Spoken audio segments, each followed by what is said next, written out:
उप मुख्यमंत्री केशव प्रसाद मौर्य ने किया माधव सम्मेलन केंद्र का लोकार्पण। संघ प्रमुख के संभावित दौरे की तैयारियों का लिया जायजा। अलीगढ़ से बड़ी खबर बता दें, मथुरा रोड स्थित सिंघारपुर गांव में सीबी गुप्ता सरस्वती विद्यापीठ परिसर में नवनिर्मित माधव सम्मेलन केंद्र का भव्य लोकार्पण उत्तर प्रदेश के मुख्यमंत्री केशव प्रसाद मौर्य द्वारा किया गया। इस अवसर पर स्थानीय जनप्रतिनिधियों, भाजपा कार्यकर्ताओं और सैकड़ों की संख्या में आम जनमानस की उपस्थिति रही। लोकार्पण समारोह में कथावाचक देवकी नंदन ठाकुर भी उपस्थित रहे, जिन्होंने अलीगढ़ मुस्लिम यूनिवर्सिटी में मंदिर निर्माण को लेकर एक बयान देकर माहौल गरमा दिया। उन्होंने कहा कि जितनी भी यूनिवर्सिटियां हैं वे केंद्र सरकार द्वारा संचालित होती हैं और संविधान के अनुसार सबको समान अधिकार मिलना चाहिए। जब एएमयू में 5 मस्जिद है तो एक मंदिर की भी अनुमति मिलनी चाहिए। यदि वहां मंदिर बना तो मैं कथा कहने मुफ्त में आऊंगा। इस कार्यक्रम के बाद उप मुख्यमंत्री केशव मौर्य ने ग्राम हाजीपुर चौहट्टा में नवीन आवासीय गोवंश चिकित्सा केंद्र का शिलान्यास भी किया।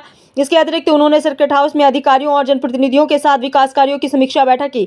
गौरतलब है कि इस परिसर में आगामी दिनों में संघ प्रमुख मोहन भागवत का 5 दिवसीय प्रवास भी प्रस्तावित है, जिसकी तैयारियों की समीक्षा भी इस अवसर पर की गई है। माधव सम्मेलन केंद्र का निर्माण इसी संदर्भ में एक महत्वपूर्ण कदम माना जा रहा है।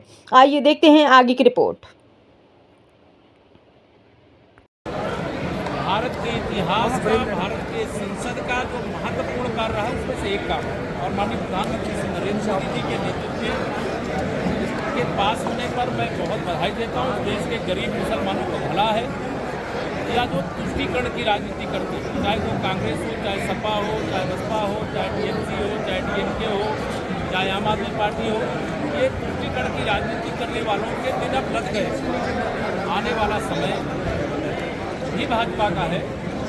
पहले तो हम लोग सत्ता में डबल इंजन सरकार के रूप में काम ही कर रहे हैं, लेकिन 2027 समाजवादी पार्टी समाजवादी पार्टी बनेगी और कांग्रेस मुक्त भारत 2029 में बनेगा। इनके जो कारनामे हैं इनको निश्चित तौर से वहाँ पहुँचा देंगे जहाँ इनको संवैधानिक तरीके से पास होने के बाद यूपी के कई जिले ऐसे हैं जहाँ विरोध प्रदर्शन हुआ है।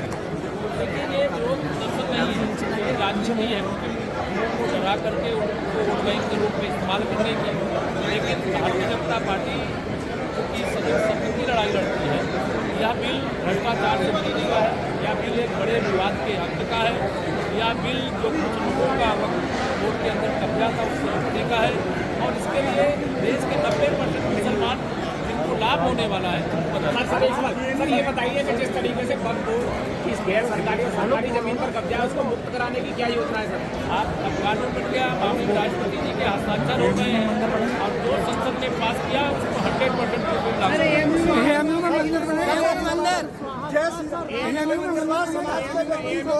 जय श्री राम पे नहीं बोलने, कुशवाहा समाज के एक मंत्री को जय श्री राम पे नहीं बोलने क्या जय श्री राम रामचंद्र बोले झांसी में हर गोविंद जी को। अच्छा, एएमयू में मंदिर बनाएगा सर? मंदिर बनवाने की आपसे मांग रही है सर? यहाँ जय श्री राम को खुलेआम आप भी बोल सकते हो, बोलो जय श्री राम, कोई रोके देखे। एएमयू में मंदिर बनाने की मांग, एएमयू में मंदिर आपसे मांग हुई है? मांग एएमयू में मंदिर बनवाने की आपसे मांग की गई है एएमयू मंदिर बनवाने की।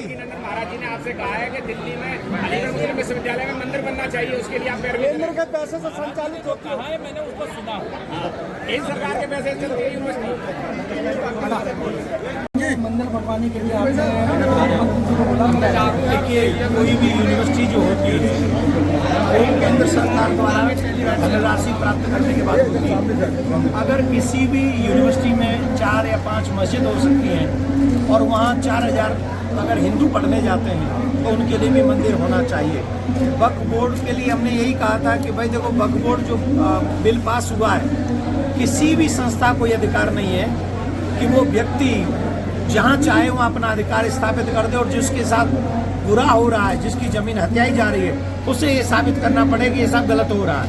तो ये बहुत साधुवाद पात्र है हमारी सरकार और मोदी जी को बहुत बहुत धन्यवाद, अमित शाह जी को बहुत बहुत धन्यवाद, जिन्होंने इस वक्फ जो बिल है इसको संशोधन किया है। दूसरी 195 सांसद हैं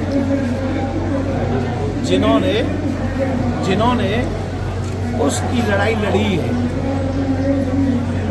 मैं ये जानना चाहूँगा कि अगर आप सनातनी हैं तो इसका जब दुष्परिणाम होगा तो उसके जिम्मेदार आप होंगे कि आप हम आपके नहीं हैं। अगर हम आपके हैं तो आपने फिर हमारी लड़ाई क्यों नहीं लड़ी, हमारे सनातन के लिए कुछ क्यों नहीं कहा। धन्यवाद।